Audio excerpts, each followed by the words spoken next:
desfonde total y absoluto de los partidos políticos, la emergencia de una sociedad molesta. Yo creo que de alguna manera Bolsonaro ya ganó. Va a ser muy difícil que no saque el porcentaje de votos que necesita de los que se desprendan del resto de los partidos en la segunda vuelta, en el balotaje. Pero hay un tema, no hay detrás de eso una organización. Yo sé que en Brasil son muy pocas las organizaciones políticas que tienen una visión de articulación del país. En Brasil se da un fenómeno que muchas veces no emerge con mucha claridad, que es el de la confrontación entre el norte y el sur. La posibilidad de Sao Paulo de dominar política y económicamente el país, incluso las ambiciones de ser un país mucho más integrado, etcétera, que no tenga tanto colgajo desde el punto de vista de lo que ha sido el desarrollo de la nacionalidad brasileña. Y durante mucho tiempo se ha hablado muchas veces de las intenciones de las élites políticas paulistas de tomar distancia del gobierno y del Estado, ¿no? Ahora, el fenómeno de Bolsonaro es un fenómeno que se agrega a esto. Hacía mucho tiempo que no se producía la eclosión de un malestar porque yo creo que hay mucha menos esperanza y mucho más malestar con la élite política, y lo que está llegando a Brasil es una indefinición de racionalidad de administración interior del país. El país no se va a desviar, a mi modo de entender, Brasil no se va a desviar de los vectores económicos que se desarrollaron mucho además durante los gobiernos de Lula para ser la gran potencia, la tercera o la cuarta potencia mundial dentro de 5 o 10 años. Es verdad que hay un golpe importante reputacional y de organización en la élite, pero yo creo que los vectores económicos permanecen, están ahí, están puestos. El problema es qué hacer con articular regiones que son tan diferentes y respecto de las cuales las recetas de las grandes ciudades, Río, Sao Paulo, Minas, etcétera, no son las mismas que se aplican en el resto del país. Ahora, la diferencia con Trump es que ahí no votaron los pequeños, pues aquí salió en masa una clase media, y en las ciudades ganó Bolsonaro, o sea, en los grandes espacios políticos. Sí, Mirko ya está acá. ¿Cómo está? ¿Qué tal? Buenos días. ¿Todos sabíamos que iba a salir Bolsonaro primero?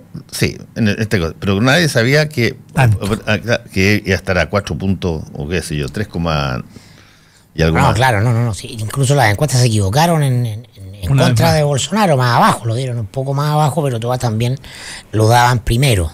Eso era indubitable, entonces la expectativa estaba así, Haddad se lograba acercar, pero lo cierto es que son casi 20 puntos y parece una distancia irremontable, parece un hecho consumado, ¿no? La elección de Bolsonaro. Y es fascinante el tema porque ya nos instala a boca de jarro lo que desde este provincialismo chileno habitual parece lejano, que es que las tendencias globales llegan también al patio trasero de Estados Unidos, como se decían alguna vez, llega acá a la región, el país más grande de Sudamérica, América Latina sigue la suerte siempre de Brasil. Lo recordaba ayer un tuitero que yo retuiteé, ¿no? El golpe del año 64 en Brasil anticipa lo que van a ser los golpes militares en toda la región, mientras en Chile se decía que no, que nosotros éramos distintos, que éramos excepcionales, que acá no pasaban esas cosas. Entonces uno ya empieza a escuchar de nuevo esa suerte de provincialismo que pareciera que nos mantiene inmunes del mundo. No estamos en el mundo, no estamos en la región, somos distintos, nuestra autopercepción de excepcionalidad. Y esto, claro, es un fenómeno fascinante, es multifactorial. No hay una manera de explicar esto única. Hay factores internos, hay factores externos. A mí me queda, qué lástima que no esté Iván acá, porque siempre discutíamos estas cosas. Me queda la sensación de que se viene a confirmar de manera categórica y rotunda el fin de un ciclo que partió lejos tempranamente con el fin de la Segunda Guerra Mundial, que el orden que emerge de la Segunda Guerra Mundial, pero particularmente del periodo que se conoce como el Consenso de Washington, esta idea de democracia y mercado de la mano como el fin de la historia, ¿no? Y la solución de todos los problemas y todos los discursos de las élites que administran este modelo, ¿no? Que en Chile es muy nítido y es muy claro, se empiezan a derrumbar y a desfondar. Es claro, en la derrota de la democracia, pero de una democracia particularmente entendida como subordinada de la expansión del capital financiero global, ¿no? Y esa expansión del capital financiero global lo que implica es la pérdida finalmente de soberanía del poder político y la incapacidad de ese poder político de efectivamente modificar la vida de las personas. Es cierto que esto tiene un correlato de crecimiento, de dinero, de expansión del consumo vía endeudamiento principalmente, pero también hay en la medida en que se construye ese tipo de economía, se destruye la sociedad o se destruyen otros valores sociales acerca de lo colectivo, acerca del valor de las comunidades, el sentido de la seguridad misma dentro de los países, etcétera, de los estados. Entonces, eso es lo que se está derrumbando, a eso estamos asistiendo como fenómeno histórico. Lo que yo creo que lo peor que puede ocurrir es que esto sea puro miedo, o sea, nos cause una suerte de parálisis porque no tenemos herramientas o instrumentos para comprender, ¿no?, la contracara de esto, que yo creo que tiene un lado positivo, que es que también hoy día como nunca muchas personas o muchos grupos dependen cada vez menos de lo que pase en los gobiernos, es decir, actores y agentes de cambio empiezan a crecer en la sociedad, se organizan por ejemplo a través de la industria tecnológica, a través de ONG, etcétera, al margen del Estado. Estamos en un mundo donde ya los gobiernos y los estados no van a ser tan decisivos sobre la vida de las personas. Es un tránsito lento, por cierto, estos son cambios de placas tectónicas, pero tiene dos caras. Este fenómeno claramente, a mi juicio, es derechamente un neofascismo. Ahora uno no puede perderse que esto también había partido en América Latina, o tiene las características en América Latina, con el refrote de lo que es nuestra historia, nuestra breve historia política, que es la adscripción a las figuras totémicas, a las figuras salvíficas, esto que se llama los hombres fuertes, ¿no? Los Omar Torrijos en Panamá, los Augusto Pinochet, es decir, hay todo tipo de figuras salvadoras de distintos signos, de izquierda a derecha en determinados momentos, populistas, nacionalistas, neoliberales, ¿no? Pero la idea de que finalmente hay un hombre fuerte que ponemos las manos de nuestro destino, y eso habla todavía de nuestra precariedad en la construcción de ciudadanía, de sociedades articuladas y fuertes, ¿no? Dependemos de personas, y lo que se expresa en Brasil frente al hastío de la corrupción de la izquierda, que finalmente terminó administrando el modelo neoliberal y sus lógicas. Frente a ese hastío aparece esta figura, ¿no?, de carácter autoritario, con un discurso salvador, que tiene una estrategia demoledora como un rayo, y ahí estamos.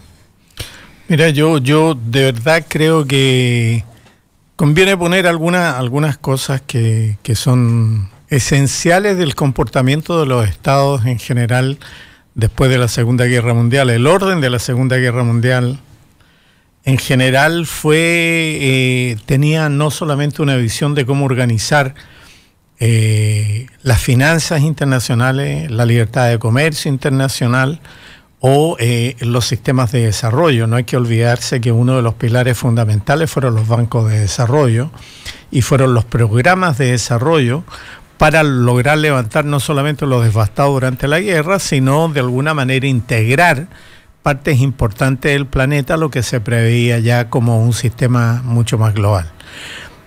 Hubo dificultades en esto por la división Oriente-Occidente, la Guerra Fría, en fin, pero uno puede perfectamente identificar que hay un elemento central, por lo menos en el modo occidental, de enfrentar la política, y eso tocó mucho a América Latina, que es lo que se llama el estado de compromiso.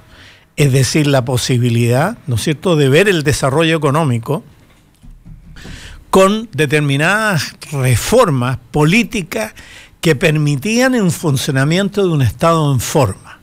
Ya no son las comisiones Kemmerer o todas estas comisiones de preguerra, ¿no?, que se dan en los años 20 y 30, sino que son modelos muy impulsados desde el Banco Mundial, ¿no es cierto?, desde el, Chavo, es que lo que tú dices es Banco Interamericano. Porque ese modelo implica estabilidad social para el desarrollo de la democracia. Exactamente, lo que quiero decir es que ese modelo, ese estado de compromiso tenía ciertas necesidades, entre las cuales estaban los elementos de legitimidad, y a partir de eso empezaron a caer algunas de las dictaduras, ¿no es cierto?, que habían sido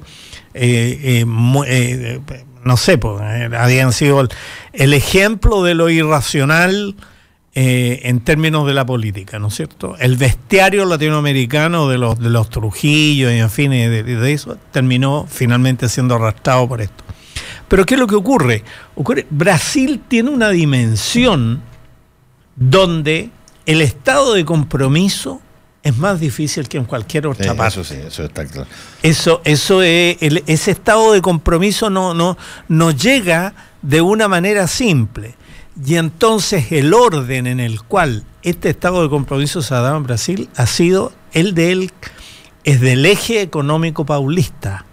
El eje económico paulista ha sido el elemento central del crecimiento y de la articulación.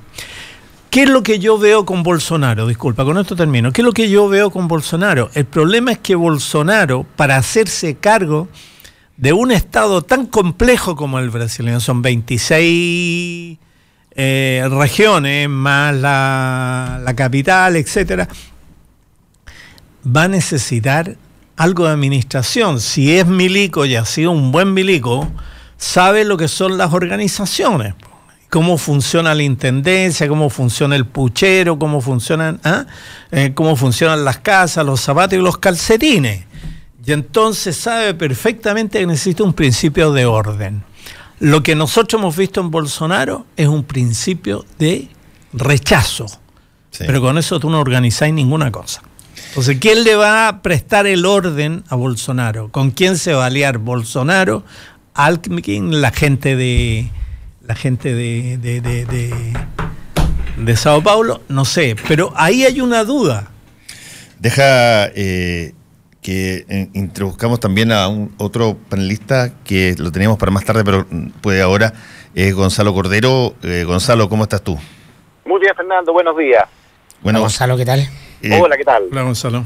Métete a la conversación con tu análisis de lo que pasó ayer en Brasil y lo que se viene. Sobre todo, Gonzalo, ¿cómo repercute esto en la derecha chilena o qué va a pasar ahí? Bueno, evidentemente hay una tendencia en la que se está empezando a expresar un tipo de derecha que se asienta en un discurso antisistema, antipolítico, ¿eh? En un discurso que golpea el consenso de lo políticamente correcto y que empieza a encontrar respaldo en personas que dicen, mira, ya este sistema de creer tanto en los derechos, de creer tanto en la democracia, en la participación, no ha funcionado bien, necesitamos un poquito más de autoridad, necesitamos un poquito más de orden, y en algunos casos, como en el de Trump, necesitamos creer menos en el libre comercio, creer menos en la libertad económica. En fin, es un fenómeno que yo creo que es delicado, es peligroso, y que nosotros desde Chile tenemos que mirar con mucha atención, porque aquí también se están empezando a dar muy incipientemente, a mi juicio, algunos elementos que sirven de caldo de cultivo para estas expresiones políticas. Sí, yo me planteé en la editorial que los Bolsonaro no son gente que llega siguiendo el camino clásico, se producen los Bolsonaros, llamémoslo así. Y las causas para que salgan este tipo de personas que ya dejan de tener una aproximación más, qué sé yo, políticamente correcta con la población, dicen directamente lo que sienten o lo que quieren, lo que creen, y incluso si esas cosas son antidemocráticas, tiene que de alguna manera haberse permitido en gran medida porque la gente no ve en las alternativas algo más que lo clásico y por lo tanto prefiere experimentar incluso. La frustración con el PT, la frustración a la que conduce el gobierno del PT, la frustración a la que conduce probablemente Lula, con el gran liderazgo que tuvo Lula en su momento, explica de manera fundamental la existencia de Bolsonaro. Sí. Bueno, su existencia muy anterior, es lo que pasa, este es su éxito. Oye, sí. La existencia. Su existencia política. Su existencia depende del papá y la mamá, digamos. Sí. Claro, si yo no creo que Bolsonaro se creó por clonación anteayer. Se le presentó la oportunidad, claro, se genera el clima para... La existencia de Bolsonaro como presidente de Brasil. Sí, por cierto. ¿Qué consecuencias tiene esto, Gonzalo, acá en la derecha en Chile? Ayer Manuel José Sandón salía a felicitar en Twitter el resultado de Bolsonaro, diciendo que estaba ganando el candidato de la seguridad y de los valores. Y Kast, ni decir, siempre ha sido cercano a la figura de Bolsonaro y también lo celebró mucho. ¿Va a crujir la derecha chilena? No, yo creo que no. No veo en Chile las condiciones ni remotamente para que una alternativa como la de Bolsonaro, una alternativa fundada en un discurso de orden, en un discurso de valores religiosos, de orden me refiero al orden que se impone, al orden que desde la autoridad política tiene un cierto dejo autoritario. De reivindicación autoritaria, además, claro. Claro, exactamente. Yo no veo en Chile las condiciones para que eso pueda ocurrir. O sea, piensa tú que nosotros hoy día no tenemos un gobierno de izquierda al estilo del PT, no tenemos un gobierno que pueda ser tildado de chavismo, tenemos a la centro derecha gobernando en Chile. ¿Te fijas? Entonces las condiciones están muy lejos. Sin embargo, creo que, por ejemplo, hay un cierto discurso anti-élite, hay un cierto discurso que desconfía de todo aquello que venga del poder y casi se hace sinónimo el tener una cierta cuota de poder con ser corrupto. Creo que ese discurso disociativo, ese discurso que tiene algún dejo anarquista, es muy proclive a liderazgos como el de Bolsonaro. Creo que hay que tener cuidado con eso. Hay que tener cuidado con la corrupción. La corrupción explica también el surgimiento de personajes como Bolsonaro. Hay que tener cuidado con la dictadura de lo políticamente correcto, porque llega un momento en que la dictadura de lo políticamente correcto hace que se sobreideologicen los derechos razonables, que están muy bien, de las minorías, a un punto en que llega un momento en que, entre comillas, las mayorías empiezan a ser susceptibles de un discurso populista. En fin, hay algunas cosas que en Chile yo las veo incipientemente y que triunfos como el de Bolsonaro, triunfos como el de Trump en Estados Unidos, nos tienen que hacer reflexionar. Una pregunta, Gonzalo.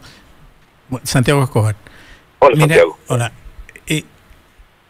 A ver, dos cosas. Una, la expansión de la economía brasileña durante los gobiernos del PT tuvo mucho que ver con lo que se llamó la bancarización de los pobres, es decir, el llevarlos mediante mecanismos que eran casi de carácter administrativo, llevar, por ejemplo, todo lo que eran estos dineros, en fin, qué sé yo, que se dan, estos subsidios, etcétera, ponerlos en una línea de actividad económica que significó una expansión de la capacidad y de los alcances, no solamente financieros, sino comerciales, que son extraordinarios. Y ahí hay un punto que es un interrogante respecto de lo que va a hacer Bolsonaro, porque más allá de los debates sobre valores, hay cosas concretas en la vida cotidiana de la gente que la definen. Y un segundo punto es el siguiente. Como pocos países, en Brasil se enfrenta un crimen organizado muy, muy de fondo.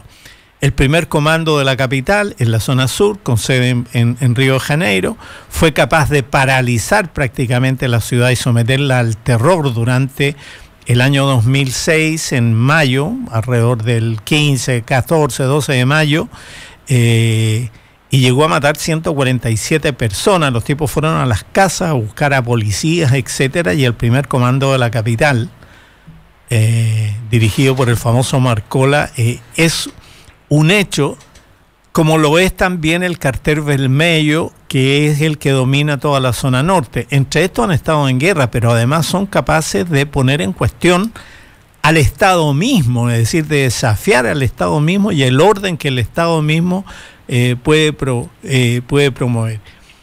¿Cuál es la posición tuya respecto, qué opinas, digamos, sobre estos dos aspectos que son aparentemente contradictorios? Porque uno hace avanzar a los pobres en una dirección pro Estado, pro orden, pro economía, pro expansión económica, y otro se enfrentan al tema de la inseguridad.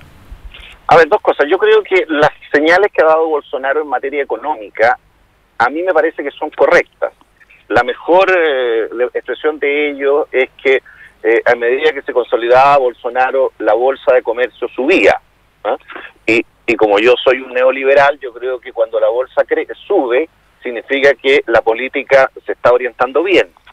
Ahora, yo creo que la militarización de la función policial es una ilusión que nunca conduce a resolver el problema de seguridad, ¿no?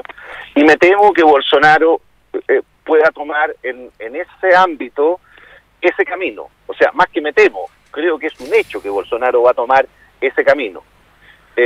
Y ese camino no, si él cree o si él apunta sostenidamente a que militarizar la seguridad pública le puede llevar a resolver el problema, sin duda alguna eso va en la dirección equivocada y va a provocar trastornos profundos en Brasil. Ahora, puede ser que en un primer momento, como una manera de dar una señal política, de buscar consolidar su apoyo en las encuestas, eso le pueda rendir bien, pero como política pública yo soy total y completamente contrario a eso.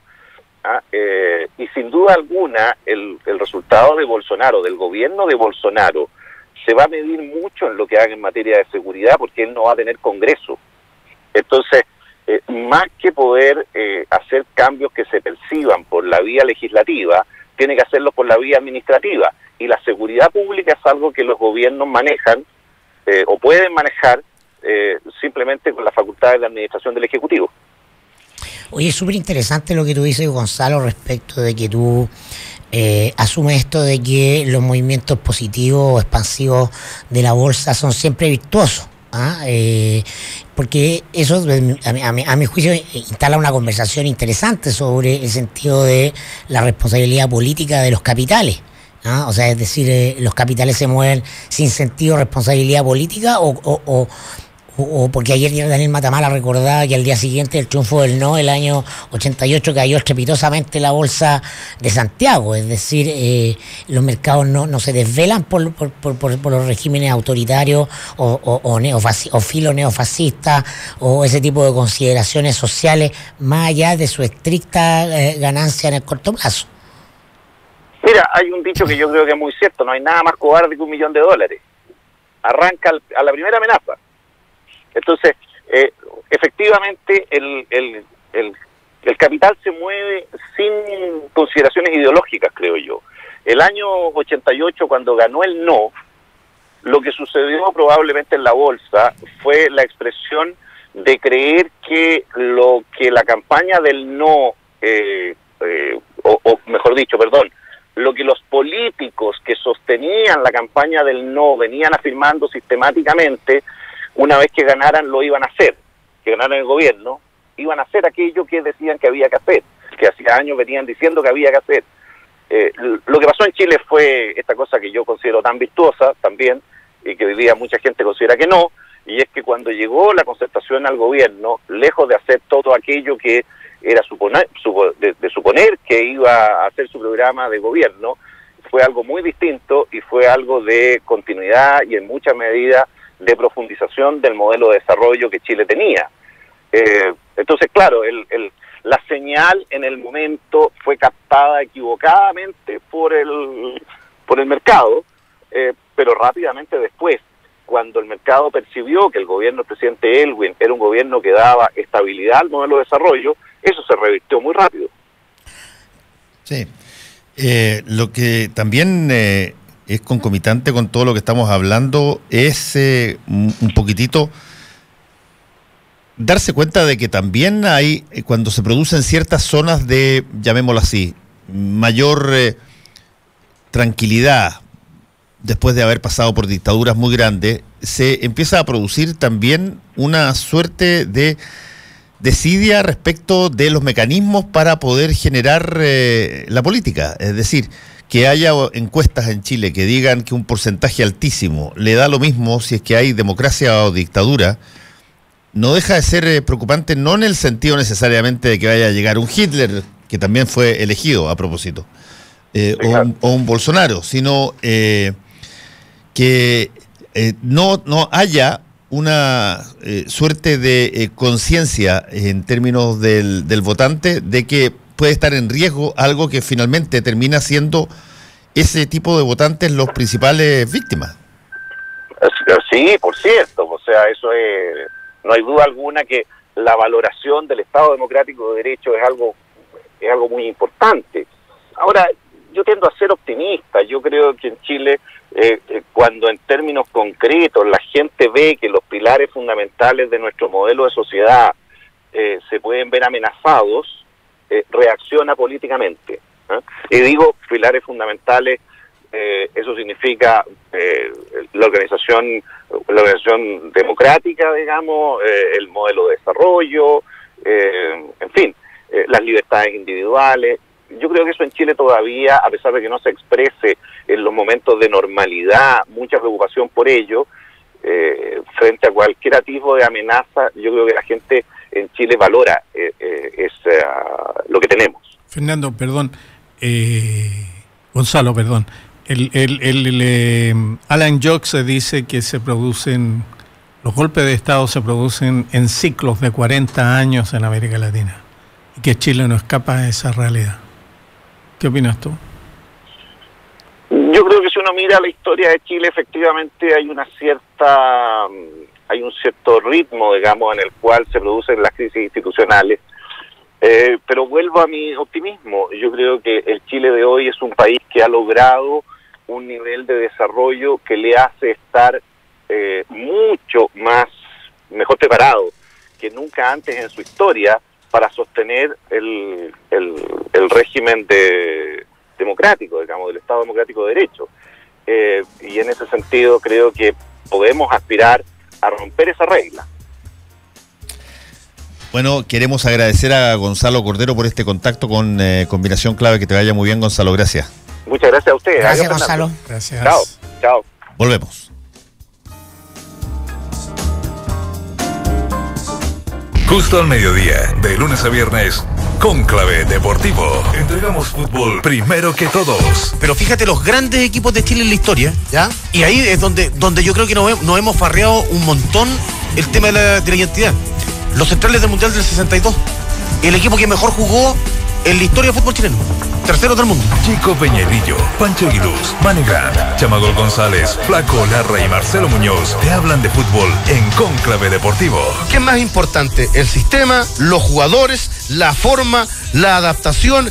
Cuando nosotros cuestionamos o analizamos con respecto a este recambio, como quieran llamarlo, es buscar que se complementen al sistema o realmente a cómo jugaba esta selección, que tiene que ver con un tema de actitud, que tiene que ver con un cambio de mentalidad que hubo. Cónclave Deportivo, de lunes a viernes, justo al mediodía, 92.9. Somos fútbol, somos la clave. Hora clave. 9 de la mañana, en punto. 92.9. Somos como tú. Somos La Clave. Para hacer un buen negocio, necesita ser un gran anfitrión. Para organizar un seminario productivo, debe elegir el lugar correcto. Visite Hotel Los Nogales y compruebe que superaremos sus expectativas. 5 salones de hasta 300 personas con equipos audiovisuales, estacionamiento y Wi-Fi de alta calidad. Cotice en hotelnogales.cl o al 223-356958. A 2 cuadras del Metro Estación Los Leones. Hotel Nogales, Los Nogales 741 Providencia.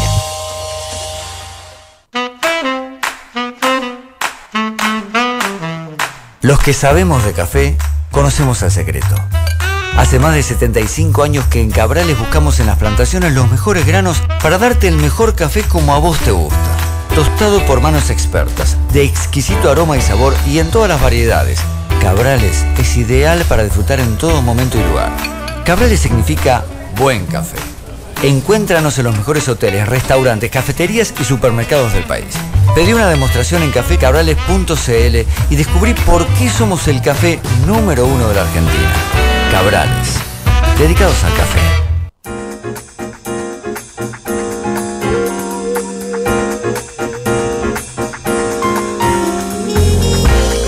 Estamos de vuelta en el mostrador en La Clave con Santiago Escobar y con Mirko Macari. Volvamos a nuestro país un ratito antes de brasilerar todo, porque hoy día va a estar bien brasilerado esta cosa.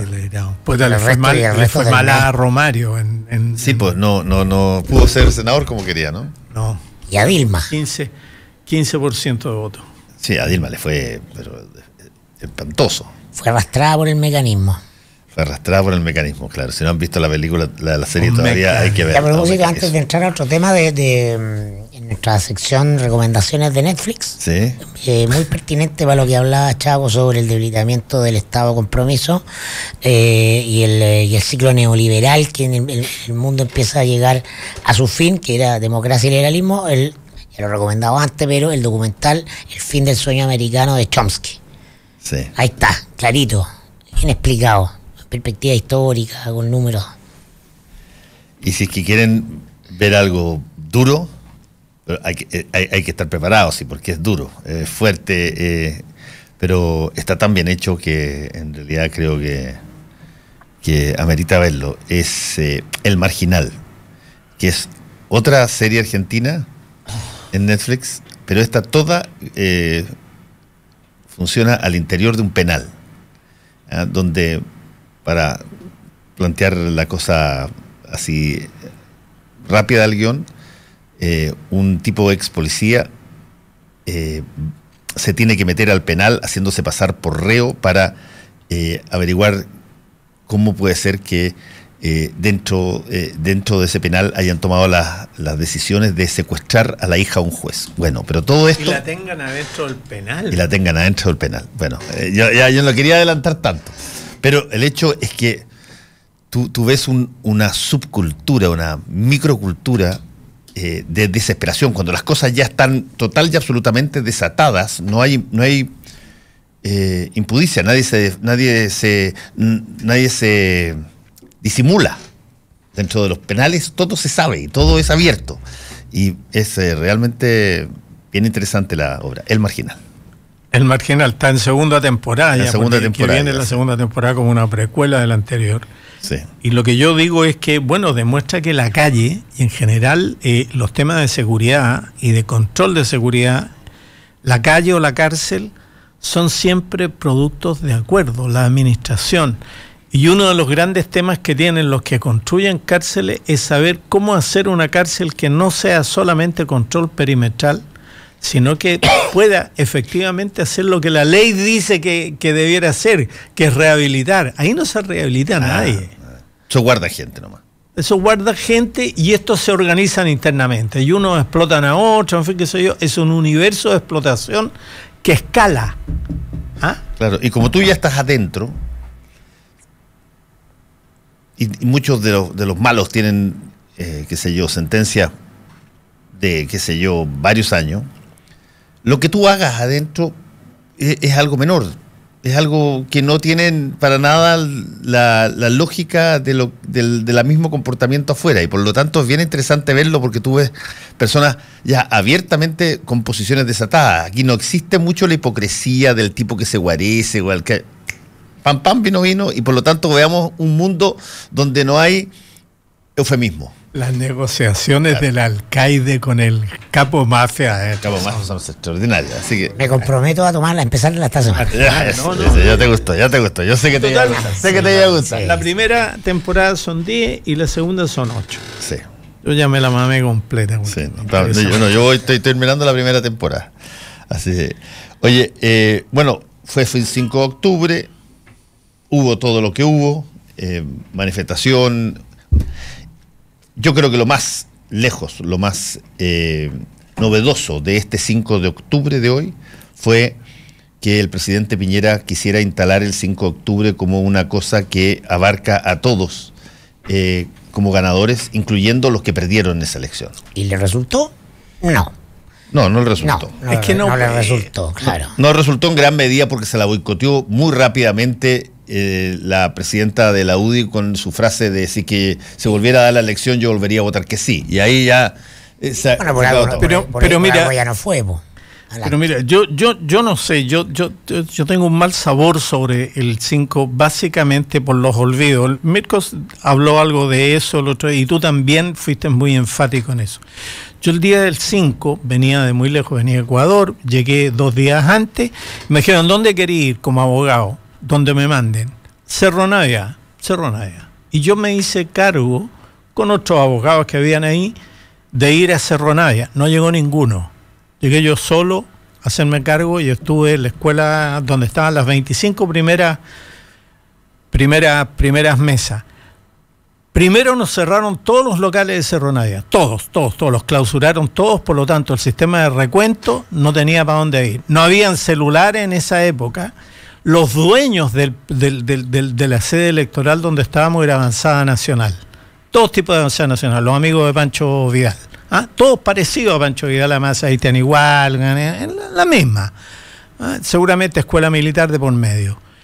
Y a las 3 de la tarde, que ya no entraba nadie, porque no entraba nadie a votar, porque ya habían votado todos en la mañana, incluso votaron la reja, entraron unos 15 civiles armados, o sea, con metralleta y todo lo que... Como yo estaba en la sala del jefe electoral, que desapareció, que era el viejo director de la escuela seguramente, desapareció, estaba solo, los tipos me vieron con chaqueta y corbata, dijeron, debe ser de los nuestros, no sé qué, y se sacaron y estaban todos armados, todos con metralleta. Y entonces yo, tiritando, me fui a hablar con el jefe militar de la cuestión. Y le digo, oiga, hay gente armada. Me dijo, no, usted está equivocado. Pero no, si lo acabo de ver, en fin, qué sé yo. Me dice, no, yo tengo electricistas, gaffiter y gente que va a prevenir y va a resolver cualquier atentado terrorista que haya aquí en la zona para hacer funcionar, para que esto sea legal. Y en eso venían 2 tipos que yo los había visto, venían con sus chaquetitas de blue jean y toda la cuestión. Le digo, y lo que tienen debajo, no sé de dónde saqué pata, lo que tienen debajo del brazo, le digo, son herramientas. Y el tipo estaba como con una varilla en la mano, el oficial a cargo, y le abre un poco la chaqueta y se le ve el arma y le dice, les dije que dejaran las armas en la sala de guardia, no sé qué, esta cuestión.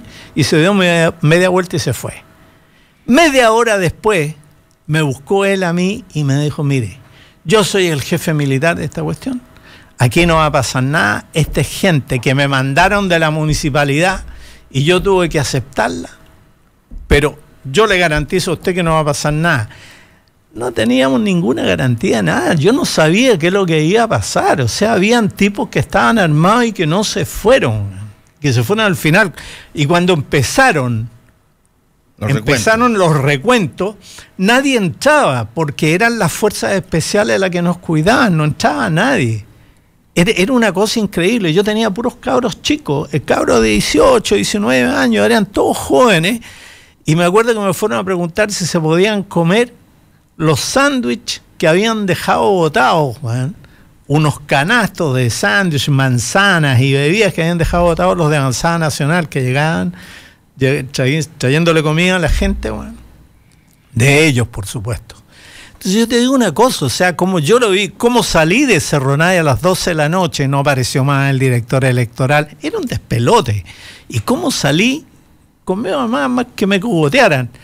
Era un cansancio, un agotamiento y una tensión. Y entonces que nos vengan a decir que esta fue una cuestión, claro, mentira, weón. Mentira. Yo nunca tengo todavía los papeles, los tengo guardados por histórico, los papeles, los resultados, porque no había dónde llevarlo. Pero lo que te digo es que armados así, y así seguramente pasó en Puente Alto. No hay que olvidarse que el 11 de septiembre, días antes de eso, habían correteado a Pinochet, que logró estar 12 minutos en una celebración, en una oncecita con los pobladores, lo corretearon a Peñascaso. Hay un artículo de Pepe Coma, un gran periodista español que era corresponsal del País, que relata que lamentablemente se murió, relata los 12 minutos en el País, los 12 minutos de Pinochet.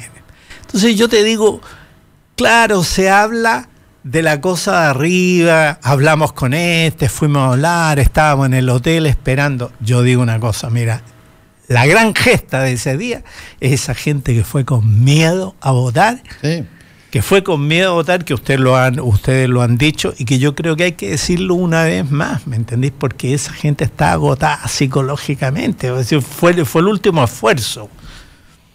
Y me recuerdo además que el Partido Comunista no es verdad que estuvo a favor del no.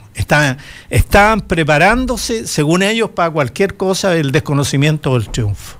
Esta cosa fue heroicidad de la gente, man, que está hasta la tusa, man, de lo que hacían los milingos. Y entonces no se puede equiparar, yo creo, de verdad.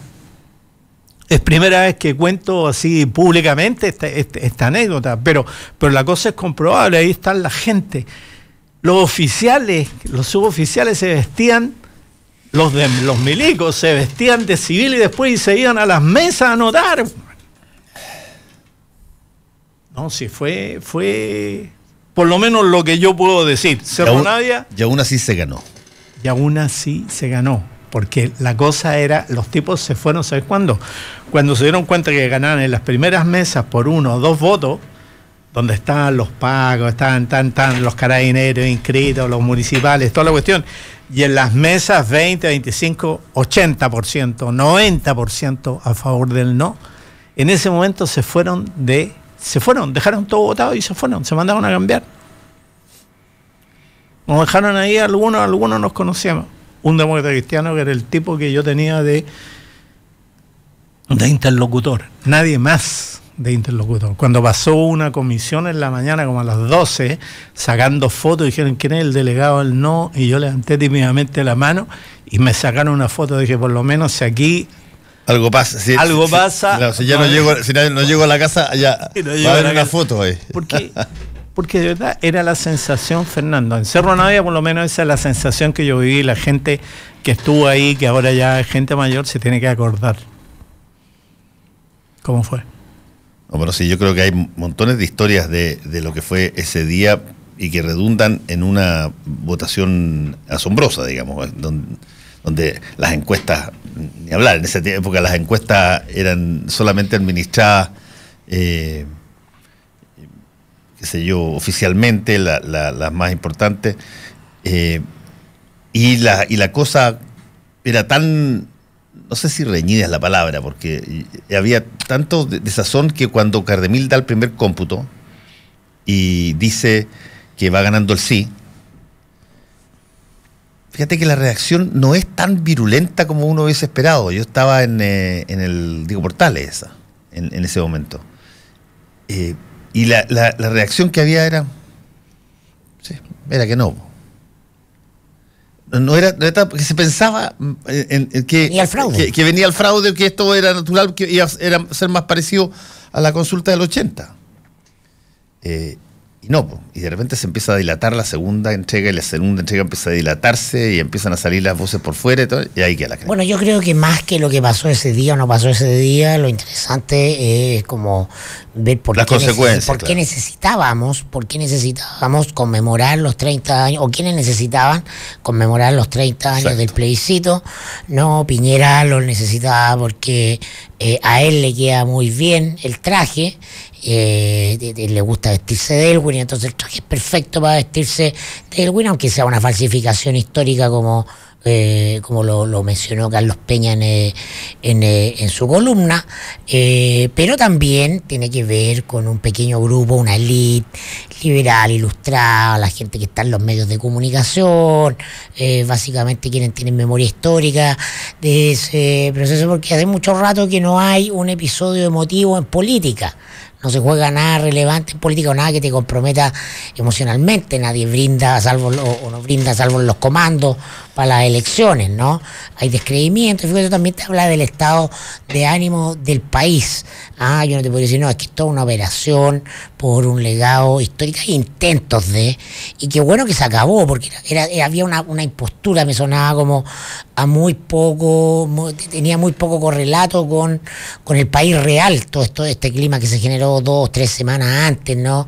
De instalar esta memoria sobre ese hito histórico fundante del nuevo orden virtuoso chileno, porque eso es más o menos lo que está debajo de esto y de quienes celebran, y la celebración misma de ese día te demostró que está súper fracturado, ¿no? Lagos prácticamente solo, sin que nadie lo defendiera, en el Salón de Honor de la Chile en un acto, increpado, ¿no?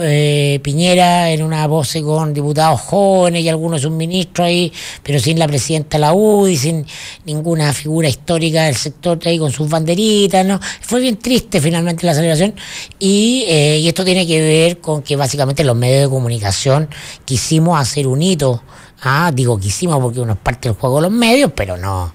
Pero yo sentía que tenía bastante de impostura todo en general. No tiene que ver con los problemas de hoy, con la conversación de... Alguno dirá, oye, es que ahora que ganó Bolsonaro, más que nunca necesita reforzar las convicciones democráticas, y entonces ese día épico del no fundador de la democracia y del ganamos con un labi a la dictadura, yo creo que será otro mundo, estamos en otra realidad, en otro contexto.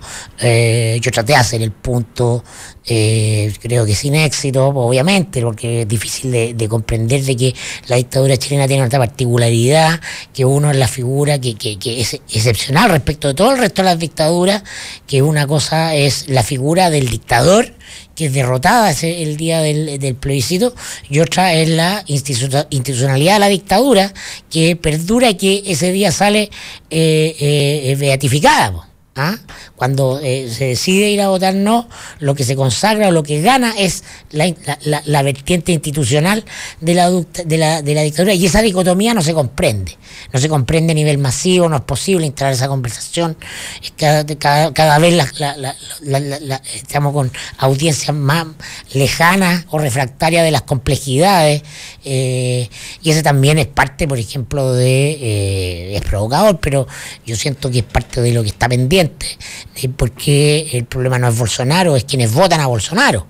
No, siempre sostenido, ¿no? ¿Con quién sigue? Y con las rutinas con las que tiene que seguir, si los estados son 95% rutinas. Pero las democracias son ilusión si es que no hay ciudadanos. Entonces construimos democracias formales sin ciudadanía, porque la ciudadanía requiere educación. La construcción de ciudadanos requiere un esfuerzo deliberado, el talante de los gobernantes, por socializar el saber, por instalar el debate y la deliberación desde la base misma de la sociedad. Entonces, las democracias a las que aludimos, todas las democracias de América Latina, son democracias elitarias, sin ese sustrato o correlato. Entonces, eso hace posible la teledemocracia o la telepolítica. Pero con audiencias cada vez más simplificadas, donde discursos baratos, ¿no? como los neofascistas o de otros, no tienen caldo de cultivo, porque la ciudadanía no comprende, no tiene conciencia de su poder como ciudadano. Mirko, mira, hay una realidad que es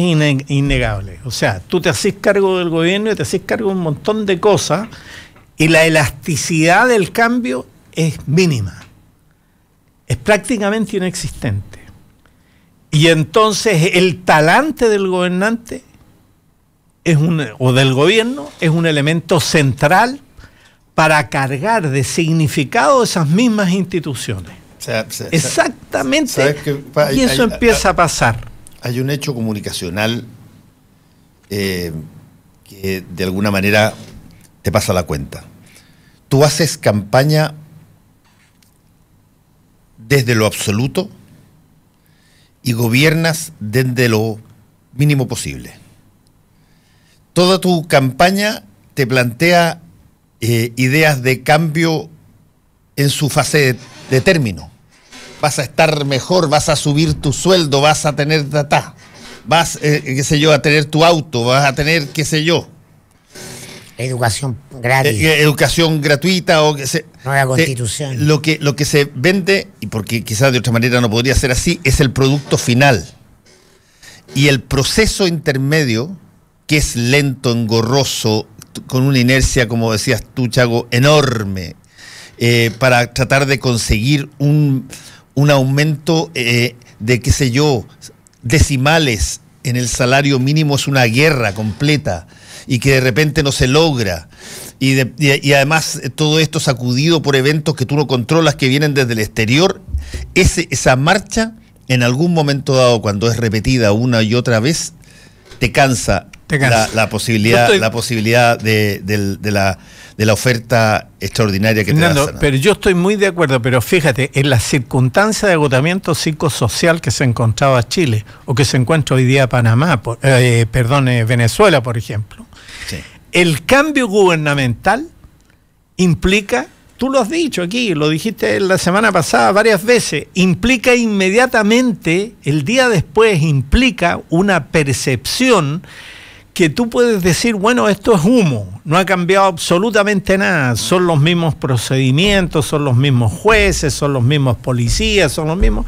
Sí, está bien, pero hay una atmósfera social diferente. Sin duda. Hay un fundamento diferente. Ese elemento en Chile yo creo que fue muy fuerte y fue lo que le permitió a la Concertación hacer el ejercicio autoritario de desmovilizar, y fíjate bien lo que estoy diciendo, ejercicio autoritario de desmovilizar a la gente respecto de las cosas más inmediatas y ponerlas ordenadas. De no hacer lo que había prometido, como dijo Gonzalo Cordero, ¿no? Claro, en hacerlas ordenadas, ¿no es cierto?, en ponerle la gradualidad en que eran necesarias las cosas.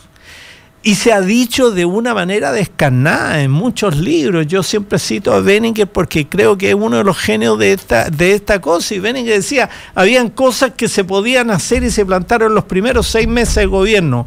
Lo que no se hizo en los primeros 6 meses de gobierno no se hizo durante todo el gobierno y punto. Y esas cosas estaban perfectamente acotadas.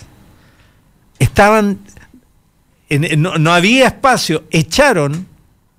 Como Benjamín Tepliski se fue cortado a los días de haber sido designado. Antes, te voy a decir yo, antes que Mauricio Rojas. Antes, mucho antes.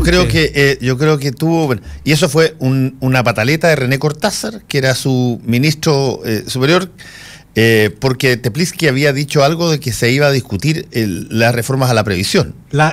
Ni siquiera las reformas, sino el pago previsional. Acuérdate que a Marcos Lima después lo metían preso a cada rato por desacato a los tribunales cuando le ordenaban pagar al IPS y el IPS. Benjamín Tepliski, para que no se olvide, para que no tengan idea, es un militante del Partido Radical de la época y que asume como subsecretario del Trabajo, cuando es ministro del Trabajo.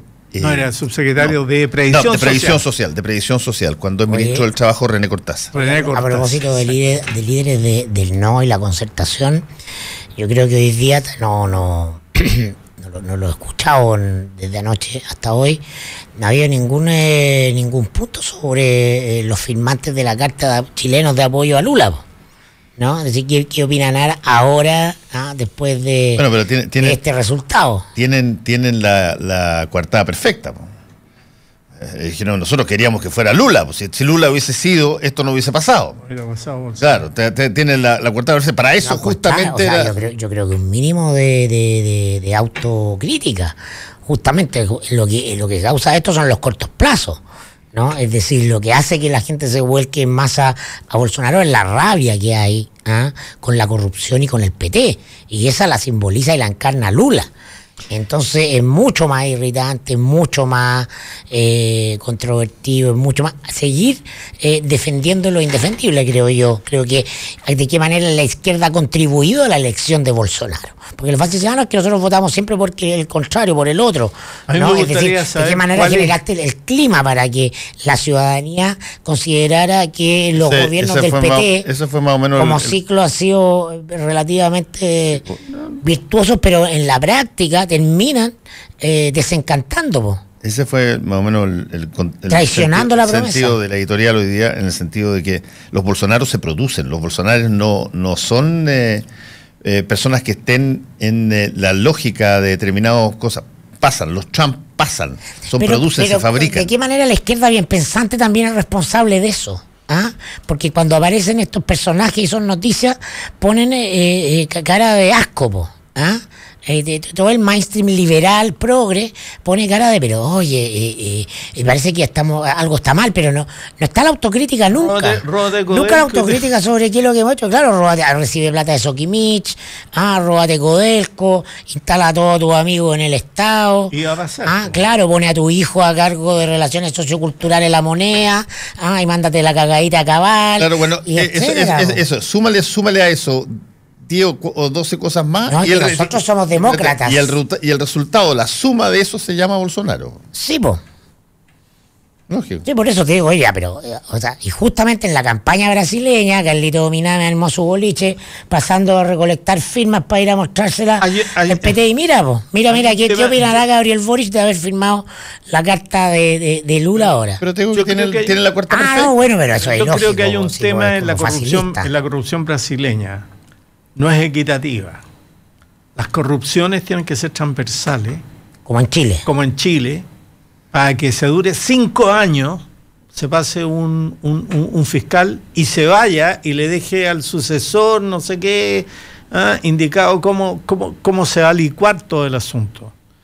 Lo que pasó en Brasil es que era la constitución de un poder político-económico, en el caso del PT, que no repartía. Sí. Era un acuerdo con los empresarios. Había ahí un acuerdo con un grupo de empresarios y no repartían. Y los mismos empresarios que corrompieron el sistema y salieron al PT para corromper, ahí ahora están en masa detrás de Bolsonaro. Porque les tiene un cabo económico neoliberal de Chicago, cercano a los Chicago chilenos. Entonces, claro. Si se pone muy catete. Bueno, siempre, pero bueno, los empresarios financieros. Pero ese es un tema, Fernando, ese es un tema que nadie ha querido responder, pero es el vínculo muy bilateral cerrado entre el PT y el núcleo empresarial corrupto, que fue el que lo promovió. Y no hay transversalidad, no hay. Y ahí hay un tema. Sí. Bueno, vamos a seguir conversando probablemente la semana de esto cuando después veamos qué pasa, porque esto es el 27 de octubre. 28 de octubre en la segunda vuelta. Y me imagino yo que en Brasil van a pasar un montón de cosas antes de ese día. Están empezando a pasar también en Perú, ¿no? Ganó la alcaldía de Lima el alcalde de Miraflores, Muñoz, hombre de derecha.